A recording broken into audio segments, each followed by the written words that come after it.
1 out of 5 adolescents in the juvenile justice system do not reoffend 3 years after they are released. Think about that. That means this much of you would reoffend.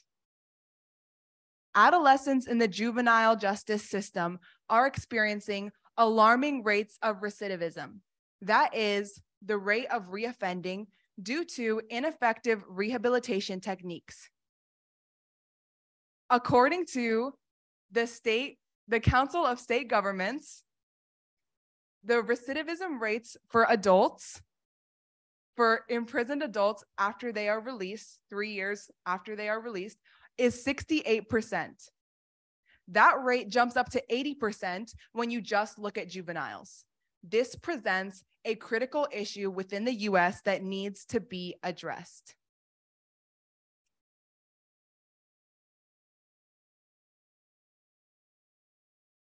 Our group's research question is it viable to use the same neuropsychological corrective methods, specifically deep brain stimulation, on deviant adolescents who are highly at risk for being involved in the juvenile justice system as used on adult criminals to treat aggressive behavior? Hello, my name is Mia Alani Matsubara. My name is Amelia Morrison. My name is Sean Rafton. My name is Noah Park. My name is Disha Deepak. My name is Jonathan Marotra. And my name is Mila Soto.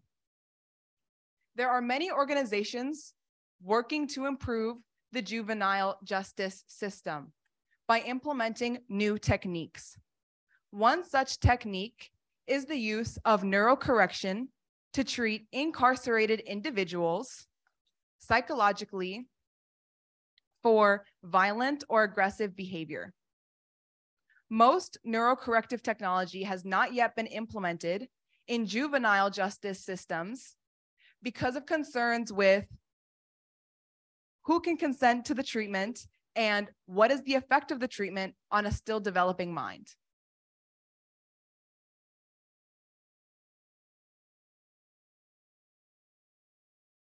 Neuro-correction is a category of therapies, exercises, and treatments designed to correct the behavior such as aggression. Neuro-correction can be divided into non-invasive and invasive treatments. So invasive neurocorrection involves surgery to implant electrodes into a patient's brain, such as in deep brain stimulation. And non-invasive is non-surgical, like in transcranial magnetic stimulation. So the effects of invasive methods are typically stronger than those of non-invasive methods, but they do bring up more safety and ethical concerns. Now, deep brain stimulation may have its detractors. It has been widely used and researched in the past century. Now, according to Myberg et al., by 2018, almost 80,000 individuals had had a successful DBS implanted in their body. Now, and this number is only expected to increase and to get larger in the coming years. Now, according to Gianfrido et al., DBS actually started as a way to treat neurological movement disorders such as Parkinson's. However, seminal work on electrical stimulation by the researcher Carl Sem Jacobson found that stimulation of the frontal lobe by electrical stimulation in certain areas could actually decrease the symptoms in his psychiatric patients. And his further research found that it could actually increase or decrease certain strong emotions like pain, rage, and fear. Now, his work was supported by the work of some other scientists, such as Faria et al. They found that stimulation of the amygdala produced intense fear and rage, essentially electrically induced aggression. And when they stopped the treatment, this aggression then went away. Now, other research found that the use of DBS in other frequencies, say lower frequencies, could actually have soothing neurological results and could actually decrease the pain and the aggression that they were experiencing. Now, their work was supported by the work of an Italian team, which found that deep brain stimulation applied to the posteromedial hypothalamus among patients with drug-resistant depression, where certain drug therapies didn't work, when they used deep brain stimulation, they actually had an intense amelioration of symptoms, and they actually felt so much better that they could be moved from the hospital setting to a psychiatric institution for rehabilitation into current day life. The potential effectiveness of DBS in extremely aggressive adults was revealed in a case study that was conducted by Murak Alat, along with others, where DBS was administered specifically to the posteromedial hypothalamus and the nucleus accumbens. Ultimately, the treatment was proven effective because it served to reduce aggressive behaviors in this individual. Now, if that treatment were to be considered for adolescents, it must only be utilized under certain specific conditions. One being if conservative, non-invasive treatments have been proven ineffective. This may be a case where an invasive treatment, such as deep brain stimulation, should be used for this sort of situation. Another one being if adolescents have a high risk for becoming incarcerated rather than already being in the system because of the issues/concerns involving consent, lack of adequate medical care at the detention center, and because the environment in which these adolescents are exposed to can actually serve to amplify their aggressive behaviors as opposed to reducing or combating them. The concept of using invasive neuropsychological correction in adolescents produces many ethical, legal, and social implications. Ethically, a study by BMC Pediatrics has shown that adolescent prefrontal cortex development is not sufficient enough to make decisions until the age of 12. However, once children have reached the age of 12, they've begun the early onset of puberty, meaning that their decision-making is compromised due to the hormonal changes happening in the brain's reward system. Additionally, little research has been completed to properly address the future trajectory of effects and the subsequent plasticity that implants at a young age could cause. Due to this lack of sufficient prefrontal cortex development, adolescents are unable to consent to such treatment via ethical reasoning or legal. Well, now because their prefrontal cortex is underdeveloped, they're less future-oriented and they're really impulsive in making their decisions. So we could see this in the real world where children don't have voting rights and they don't have consent for certain medical treatments on their own. And these children are at risk of incarceration, which means that they may come from family backgrounds that are not stable at all. So would these parents be able to consent for these children? And if not the child or the parent, then who?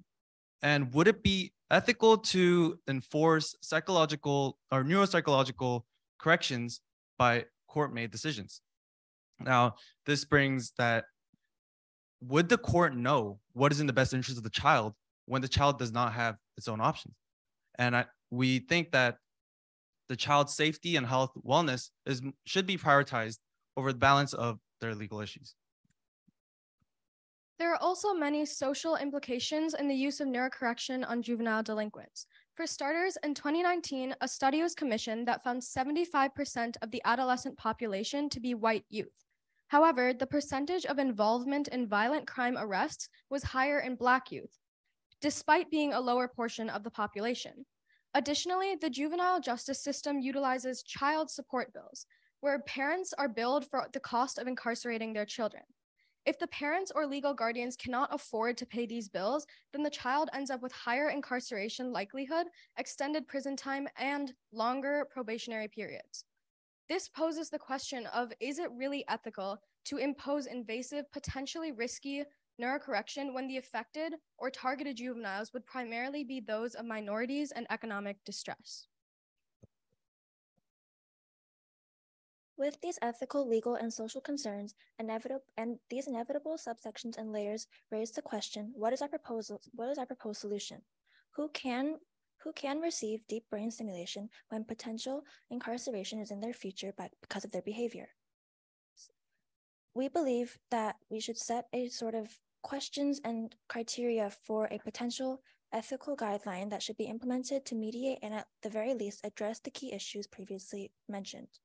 With this ethical guideline, we can answer the question, well, who should receive deep brain stimulation? Not only who can, but who should. Deep brain stimulation should be implemented as a treatment plan for adolescents who exhibit aggressive impulses, callousness, and extreme empathetic inability. So why should they receive DBS? And non-invasive procedures have been shown to be ineffective when it comes to adolescents that are struggling with highly aggressive behavior. Also, this also contributes to where adolescents should, adolescents that show highly aggressive behavior, DBS should be the last resort for them because it's so invasive and it brings just a plethora of developmental issues, ethical issues, coercion issues, and more.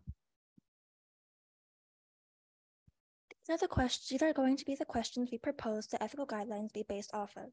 The first question is, when should the DBS be implemented? At what point does the potential incarceration process should a high risk developmental adolescent be implanted with DBS?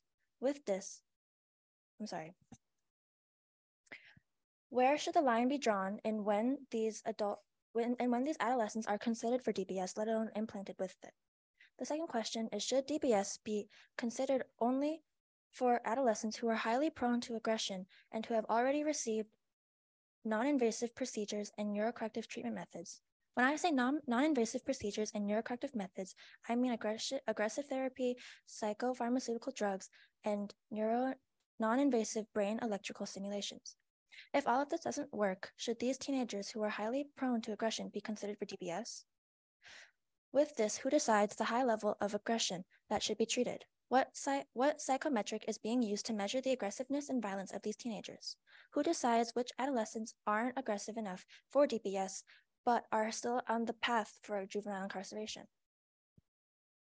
Now, another question we have is, should we mandate therapy for these adolescents who undergo DBS? Now, in juvenile detention centers, it's been shown that rates of recidivism have been increasing every year. And this is partially due to rehabilitation centers not following up on their patients. This could also be applied to patients who undergo or adolescents who undergo DBS. Now, if we don't mandate therapy and we don't consider this, we would not be able to see patterns or changes. And ultimately, there could be cases of regression.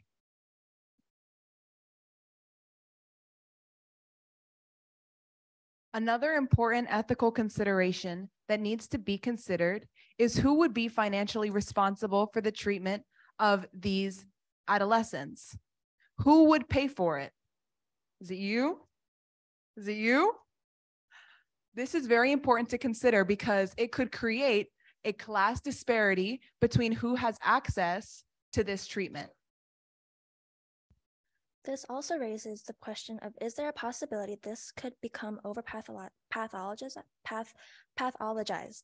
Could this DBS for aggressive adolescents become weaponized against them and their communities? This potentially expensive treatment, if paid out of pocket, could be used to further divide the classes of who is being given the bill and who is charging it.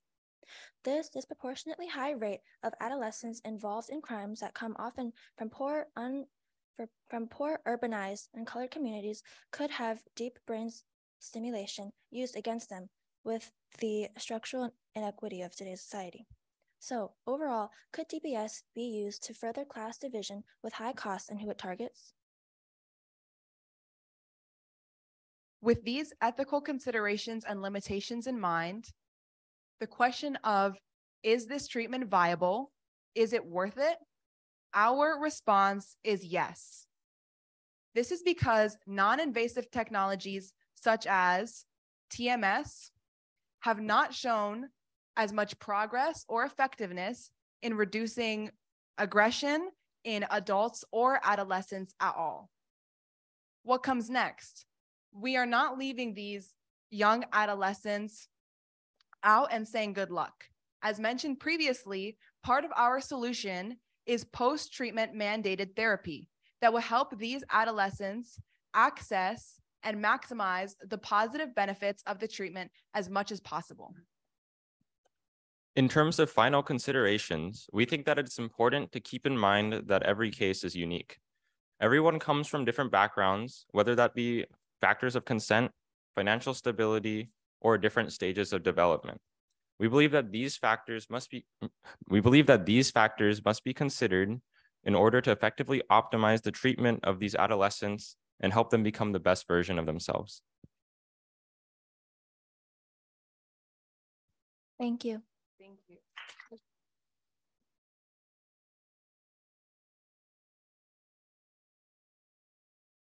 All right, so let me jump in real quick. I really like the way you handled the actual presentation. In other words, the logistics and mechanics of the presentation were very, very well done.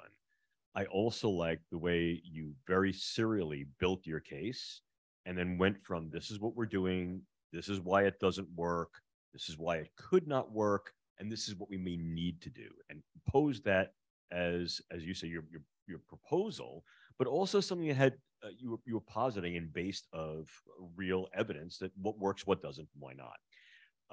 You raised several good questions that I think were very, very important for further consideration that you didn't attempt to answer, and that was fine. And I like that. You kept these things very, very tentative based upon what implicitly here you presented as something that's provocative at least, if not contentious at worst. So I want to commend each and all of you on the way you handled your individual style of presentation, the way you did the handoffs, the way you did the research based upon this, and the way the whole thing was presented. Good job. John? You really told a very good story about DBS and aggression. You focused in on aggression, got past the PFC, and then headed straight for aggression. And you didn't shy away from some of the tough issues. If there's going to be parole, then essentially what we have here is post-prison patients, potentially for life. Don't know. They now, in effect, sort of become wards of the state, even though they're effectively citizens walking back among us. Wow, you just waded into that. And that would be maybe the most controversial thing. But at least you recognize the limitations of the technology, which sometimes does not happen in either ethical or neuroethical discourse. So bold, and we really appreciate that. The word bold is what I thought of immediately. Seeing just your title, I was very impressed. You know, I want to applaud a few things. That boldness, confronting a complicated topic with a very, I think, a provocative and attention-grabbing solution. I want to applaud that you grounded the viability, potential viability of this technique in a very tightly summarized review of the research. That was very well done. And finally, that you articulated the ethical concerns that are, you know, the prominent ethical concerns that come up with, and this is where a lot of the boldness comes in, working with vulnerable populations. And in this case, twofold, like an incarcerated population and the youth, right, minors. So those are two populations that ethicists pay very close attention to. And you didn't shy away from that. And you very tightly argued some of the key concerns, or discussed some of the key concerns there. Very well done. Echo my colleagues and really commend you on the slide presentation itself. Your slides were very professional. They were very elegant. Your presentation was confident. It was succinct. It was professional. And I also noticed that you did you grounded your argument in actual research. You referenced studies that have been done. Very good job in making sure that you are referring to things that were actually possible. Whether they were advisable is really the question. And you clearly identified the things that need to be discussed before that could even be considered. So very effective, very good.